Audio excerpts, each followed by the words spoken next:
Today, I'm going to turn this outdated, falling off the wall irrigation timer. I'm going to replace it with a smart timer so we can control it from the app. Let me show you what I got. I got this B-hyve smart indoor sprinkler timer. It's a smart timer. It's got an app. It's made by Orbit. I only have 4 zones, so I'm gonna have to get the 4 zone one. They make one in 4 and 8 zone, but you can see right here, it's Wi-Fi enabled, got smart scheduling, conserves water. So we'll get into that later. There's a picture of the app. You can get it on Apple Store and the Google Play Store. Ultimate control. Your smart device allows you to maintain or repair your system without running back and forth to operating the timer. This is exactly what I'm looking for.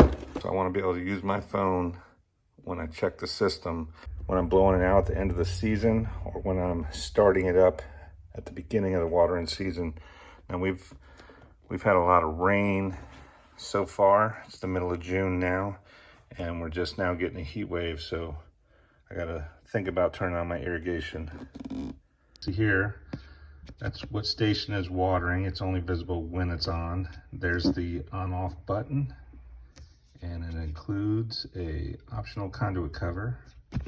We'll take a look at it in a minute. It is supposed to hook up with local weather so it won't water when it's raining. You can control it anywhere in the world and set it and forget it. So you can set your schedule and just let it do its thing. So let's take a look at it.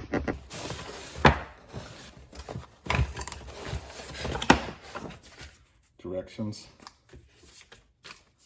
stop, do not return to the store. So if you have a problem with it, call their customer service rep. Hope they can help you.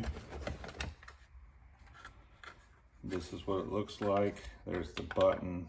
There's where the zone is going to illuminate. There's your 24-volt in, and there's your 4 zones and your comm, and then if you have a pump and a sensor.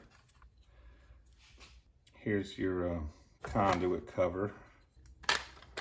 You can see the grooves right there. Snaps in like so. And if you had conduit, you're wiring a conduit, it would just come up into the bottom here, so your wires can go through. There's your quick directions if you want to operate it straight from the controller. It's on the underside of the wire cover. So take that off, bam. Gets you a better look at this conduit cover. You can see the way those ears stick out. So face the opening down. Just snap it in there. It's a decent looking module if you're worried about it. Mine's in my garage, so I'm not too overly concerned about it. Got your little screwdriver, some anchors, and then here's your transformer that you're going to plug into the wall.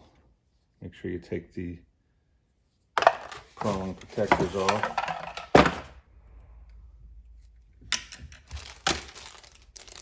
So you don't even need a control screwdriver. They give you that one. I'm going to use mine.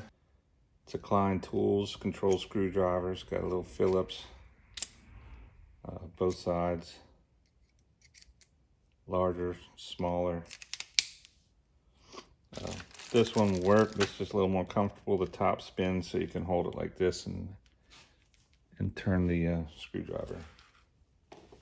Probably not going to use the anchors either. We're going to go ahead and use this screwdriver. But let's take a look at the directions. It's pretty self-explanatory. So right here is your 24 volt. Right here is your 24 volt. That is where your transformer is going to wire in. One wire under each pin. Each zone is going to go 1, 2, 3, 4, and then all the commons are going to tie together. And if you have a pump or a sensor, as you can see right here, attach one wire from each valve to a common wire and the other wires to the numbered terminals. So that's what I was saying. All your commons are going to go together underneath the common terminal. It doesn't go into using a sensor or a pump. I remember reading that you probably have to call them if you have that option and you want to wire it in. If you want to use the rain sensor or the pump terminals, you got to give customer support a call. They'll tell you what to do.